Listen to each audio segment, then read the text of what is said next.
Il n'y a pas vraiment de plus belle pièce qu'une autre en fait. Toutes les pièces, elles ont une histoire derrière en fonction du client, en fonction de ce qu'il a besoin. Et chaque projet, on met tout notre cœur pour la réaliser, pour qu'elle soit bonne et dimensionnellement et esthétiquement parlant. Il y a des pièces qui sortent de l'ordinaire. On a fait des nez de train pour un TGV. On a fait des toutes petites pièces qui tiennent dans le creux de la main. Mais chaque pièce a sa particularité et on essaye de mettre tout notre cœur vraiment sur tous nos projets. Toutes mes pièces, je les vis en fait mes pièces. Je les programme la nuit en dormant. Enfin, tu vois, il n'y a pas une pièce que tu te dis waouh, celle-là est extraordinaire. Parce que la semaine suivante, t'en fais une autre qui est aussi extraordinaire en fait. Tu vois, autant tu me dirais quelle pièce est pourrie, bah ouais, faire un chanfrein 4000 fois le même. Ouais. Mais au final, quand tu l'as développé au départ, c'est quand même un challenge, donc t'es quand même content. Le fait de l'imaginer, la mise en position, l'isostatisme, le réglage, ça reste un super projet à la base. De choisir le bon outil, la bonne programmation. Et tu peux faire deux pièces. Je parle pas sur des séries, mais sur la pièce unitaire, tu peux en faire deux l'une derrière l'autre. Bah, elles auront un aspect différent, elles auront une histoire différente en fait. En fonction de ton humeur du matin, de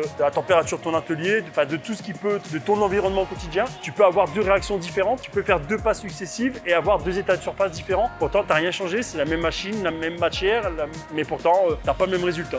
Qui sait va le garder ce petit morceau-là? T'es un escroc en fait. Il fume au continu depuis tout à l'heure.